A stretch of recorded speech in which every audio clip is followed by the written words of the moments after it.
Hello students. तो आज के इस वीडियो में एक और पोएम को डिस्कस करने जा रहे हैं और ये पोएम है the ball poem, written by John Berryman. तो इस पोएम को इस वीडियो में लाइन बाय लाइन हम लोग एक्सप्रेशन करेंगे बेसिक कॉन्सेप्ट के साथ। सबसे पहले आपको ये जानना होगा कि जो पोएट है ये एक अमेरिकन पोएट थे, ठीक है।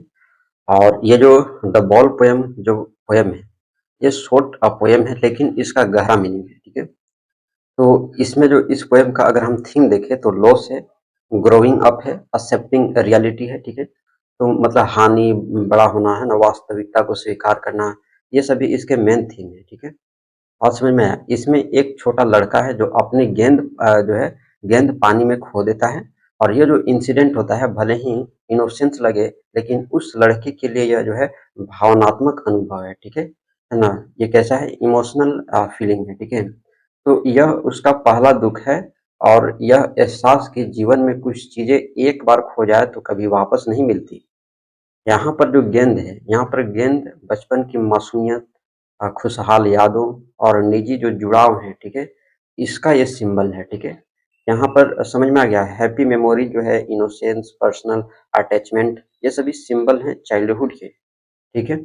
अब तो हम पोएम की बात कर लिए हैं, अब हम राइटर की बात करते हैं ना। यहाँ पर जो पोएट थे एक अमेरिकन पोएट थे, स्कॉलर थे, ठीक है।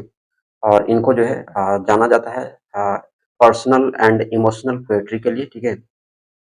बात समझ में आया। अगर हम इस पोएम की स्ट्रक्चर की बात करते हैं तो इस पोएम के स्ट्रक्चर की बात करने से पहले ये जो बेरीमैन है, जॉन बेरीमैन की सबसे प्रसिद्ध है ना, सबसे फेमस जो रचना है इनकी द ड्रीम सॉन्ग्स है, ठीक है। जो 385 कविताओं का कलेक्शन है, ठीक है ना, संग्रह है। और इसमें जो आपको देखने के लिए मिलेगा हास्य, ठीक है। हास्य समझते हो, हास्य मतलब होता है कि कोई भी कॉमेडी टाइप का, ठीक है। दुख मिलेगा, मनोवैज्ञानिक का गहराई मिश्रण आपको मिलेगा, ठीक है। तो ये सभी जो है इनके वर्क में देखने को मिलते हैं, ठीक है। अब हम स्ट्रक्चर फॉर्म की बात कर लेते हैं इस पोएम की। तो ये जो पोएम है ये फ्री वर्स पोएम है। इसमें जो है कोई भी फिक्स्ड टाइम स्कीम या मीटर फॉलो नहीं होता है। स्टेंजा इसमें सिंगल स्टेंजा है, ठीक है। लाइन जो है 21 लाइन्स है, ठीक है टोटल। और राइम और रिदम की बात करते हैं तो इसमें कोई भी रेगुलर राइम यूज नहीं हुआ है, ठीक है, पोएट के द्वारा। तो ये जो है इसके जो है मैंने स्ट्रक्चर और जो है फॉर्म बता दिए। अब हम इसको लाइन बाय लाइन स्टार्ट करेंगे। तो कविता की जो है पहली लाइन, ठीक है। तो कविता की पहली लाइन कहती है कि what is the boy now who has lost his ball. यहाँ पर पोएट जो है पूछ रहे हैं, अब क्या पूछ रहे हैं कि वह लड़का जिसने अपनी गेंद खो दी है, तो वह लड़का जिसने अपनी गेंद खो दी है अब कैसा महसूस कर रहा है। तो गेंद तो केवल खिलौना नहीं है उसके लिए, बल्कि उसके लिए कुछ महत्वपूर्ण चीजों का प्रतीक है, ठीक है, सिंबल सिंबल है, ठीक है। तो यहाँ पर क्वेश्चन से ही पोएट जो है लाइनों की शुरुआत कर रहे हैं, ठीक है। और यहाँ पर पोएट कवि जो है डायरेक्ट लड़के से सवाल पूछ रहे हैं कि वह लड़का जिसने अपनी गेंद खो दी है अब वो कैसा महसूस कर रहा है, ठीक है ना। समझ में आया। नेक्स्ट जो लाइन है इसका मतलब समझते हैं कि what what he is to do. कि यहाँ पर जो पोएट है, ठीक है, what what is he to do. तो यहाँ पर कवि सवाल को फिर से दोहरा रहे हैं, ठीक है। बोल रहे कि जिसने लड़के की असहायता, ठीक है ना, असहायता और उलझन झलकती है, अब वह क्या करेगा, उसकी तो बॉल खो गई है, ठीक है। तो अपने ही क्वेश्चन को यहाँ पर कभी रिपीट कर रहे हैं, ठीक है ना। नेक्स्ट जो लाइन है इसका मतलब समझते हैं कि I saw it go merrily bouncing down the street and then. अब यहाँ पर पोएट जो है कहते बताते हैं कि उसने गेंद को खुशी खुशी उछलते हुए सड़क पर जाते देखा। तो ये क्या दिखाता है ना, जब वो खेल रहा था तो खेलते खेलते वो जो गेंद है वो उछलते उछलते सड़क पर वो जाते हुए देखा। तो ये दर्शाता है ये कि गेंद कितनी जल्दी और चंचलता से लुढ़क कर दूर चली गई, ठीक है ना, क्विकली, ठीक है। तो इतनी जल्दी लुढ़क कर चली गई। Merrily over there it is in the water. कि गेंद लुढ़कते लुढ़कते पानी में गिर गई और अब वह वापस नहीं मिल सकती। तो मैरिली मतलब शब्द यहाँ पर जो है लड़के के जो दुख के जो विपरीत खुशी जो है ना उसको ये दिखाता है मैरिली, ठीक है। बात समझ में आया। नेक्स्ट लाइन समझते हैं कि no use to say oh there are other balls. अब यहाँ पर पोएट कहते हैं कि लड़के को यह कहना बेकार होगा कि और गेंदें भी मिल सकती है, ठीक है। ये कहना बेकार होगा कि और गेंदें भी मिल सकती है, ठीक है। अब यह नुकसान तो स्पेशल टाइप का है। अब क्यों है? चूंकि इसमें उसकी जो है पर्सनल फीलिंग और मेमोरीज उस बॉल से जुड़ी हुई है, ठीक है। तो हमें भी किसी वस्तु से लगाव होती है जो हम बहुत पसंद करते हैं, ठीक है। किसी को कार से लगाव होता है, किसी को गेंद से, किसी को बैट से, ठीक है। तो यही कहना कभी के लिए बेकार है, ठीक है, कि और गेंदें मिल सकती है। अब आप बताओ, जो चीज आपका फेवरेट है, अगर वो किसी कोई दूसरा तुम्हारे भाई बहन या कोई फ्रेंड अगर उसको तोड़ देता है या उसको भुलवा देता है तो बहुत दुख होता है।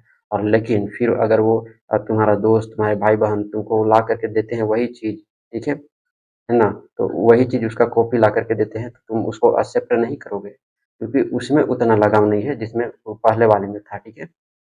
ये बात क्लियर है। Next line, an ultimate seeking grief fixes the boy, कि लड़का जो है गहरे दुख में है, ठीक है। शायद पहली बार उसने किसी चीज को खोने का इतना गहरा एहसास किया है, ठीक है। नेक्स्ट लाइन है कि as he stands rigid trembling और स्टेरिंग डाउन, कि वह स्थिर खड़ा है, ठीक है। वो क्या है? एकदम स्थिर है, ठीक है, कांप रहा है और पानी की ओर देख रहा है जहाँ गेंद गिरी थी। तो जैसे वो सदमे में पहुंच गया हो ना, वैसे वो खड़ा होकर के देख रहा है, ठीक है। नेक्स्ट लाइन है कि all his young days into the harbour where his ball went, तो यहाँ पर कभी, अब यहाँ पर कंपेयर करते हैं, तो इस नुकसान की जो कंपैरिजन है उसके बचपन के जो खुशहाल के जो दिन थे जो खो गए हैं, उससे ये कवि यहाँ पर इन लाइनों से कर रहे हैं, ठीक है, कि जैसे वे पानी में डूब गए हों। तो कवि इस नुकसान की तुलना उसके बचपन के खुशहाल दिनों के खो जाने से करते हैं, जैसे वे भी पानी में डूब गए हों, ठीक है। नेक्स्ट जो लाइन है कि I would not intrude on him, अब यहाँ पर कवि जो है डिसाइड करते हैं कि वह लड़के के दुख में दखल नहीं देंगे, है ना, यह सीख उसे खुद लेनी होगी। है ना, a deem another ball is worthless, दूसरी गेंद जो, है ना, दूसरी गेंद, उस खोई हुई गेंद के जो भावनात्मक वैल्यू है ना, यानी इमोशनल वैल्यू है, वो नहीं बदल सकता, ठीक है। तो अब जैसे अभी जस्ट मैंने बताया कि अगर आपका कोई फेवरेट चीज अगर आपसे गुम हो जाए, या कोई अगर आपका दोस्त या सहेली लोग तोड़ दे, तो आपको बहुत गहरा दुख महसूस होता है, ठीक है। क्यों? चूंकि उस वस्तु से आपका बहुत लगाव था, ठीक है। और वो वस्तु, सिर्फ वही वस्तु आपको खुश कर सकती है, दूसरा कोई नहीं, ठीक है।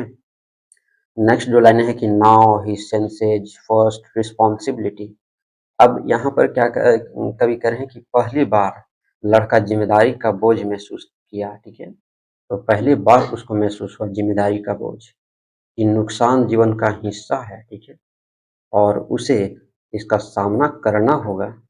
तो नुकसान होता है तो ये भी एक लाइफ का पार्ट ही है ना। Loss is a part of life and he must face it, और उसे हमें अवश्य फेस करना होगा, ठीक है।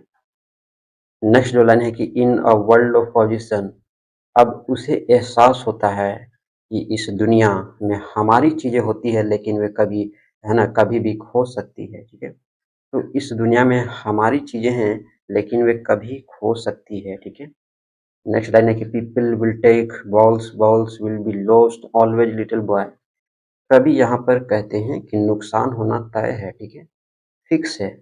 लोग चीजें छीनेंगे और जीवन में हमेशा कुछ न कुछ खोएगा। तो ये क्या है? ये फिक्स है होना, ठीक है, जीवन में होना ये फिक्स है, ठीक है। नेक्स्ट जो लाइन है कि and no one buys a ball back, money is external, कि पैसा, खोई हुई जो भावनात्मक जो या है ना फीलिंग और मेमोरी को वापस नहीं ला सकता, ठीक है। पैसा जो खोई हुई है ना, जो लॉस्ट हो गया है फीलिंग और मेमोरी, तो उसको ये वापस नहीं ला सकता है पैसा। मटेरियल जो वेल्थ है ना, भौतिक संपत्ति, ठीक है, material wealth can't replace emotional value, तो जो भौतिक संपत्ति है भावनात्मक मूल्य की जगह नहीं ले सकती। मतलब यहाँ पर समझ में आ रहा है, मतलब जो पैसे ही हमें वो खुशी नहीं दे सकती है, जो खुशी मुझे पहले की वस्तुओं में थी, वो उस वस्तु की खुशी दूसरे वस्तु को ला करके दे तो वो नहीं दे सकती। बात समझ में आया? Next line, he is learning well behind his desperate eyes, कभी यहाँ पर देखते हैं कि लड़के की उदास और निराश आंखों के पीछे वह चुपचाप एक जो है इम्पोर्टेंट लाइफ की जो पार्ट होती है ना उसको सीख रहे हैं कभी। ठीक है, तो कभी यहाँ पर देखते हैं कि लड़के की जो उदास और निराश जो आंखें हैं तो उसके पीछे चुपचाप वह इस महत्वपूर्ण जीवन का पाठ सीख रहे हैं कभी। ठीक है, नेक्स्ट जो लाइन है कि the epistemology of loss how to stand up, है ना, वह नुकसान को समझने का तरीका सीख रहा है। ठीक है ना, यहाँ पर एपिस्टेमोलॉजी है ना, एपिस्टेमोलॉजी, तो ये चीज है ना कि वह नुकसान को समझने का तरीका सीख रहा है। ठीक है, कि इसे कैसे स्वीकार है ना, कैसे एक्सेप्ट किया जाए और उससे आगे बढ़ा जाए। ठीक है, तो ये बात भी समझ में आ गया होगा। नेक्स्ट लाइन का मतलब समझते हैं, knowing what every man must one day know. तो यहाँ पर पोएट कहते हैं कि वह बात है जो हर इंसान को एक दिन सीखनी पड़ती है। इन नुकसान को टाला नहीं जा सकता।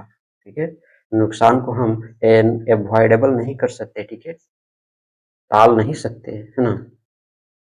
नेक्स्ट जो लाइन है कि and most know many days how to stand up. ज्यादातर लोग जीवन में कई बार नुकसान का सामना करते हैं और वे सीख जाते हैं। इसके बाद कैसे खड़ा होना है, कैसे आगे बढ़ना है, वो सभी सीख जाते हैं नुकसान होने के बाद। बात समझ में आया? और ये पोयम यहीं पर खत्म होती है। आई होप आपको ये लाइन बाय लाइन समझ में आया होगा। वीडियो अच्छा लगा हो तो जरूर लाइक करके जाना है, और जो भी चैनल पर नए होंगे चैनल को सब्सक्राइब कर लेंगे। तो मिलते हैं नेक्स्ट वीडियो में।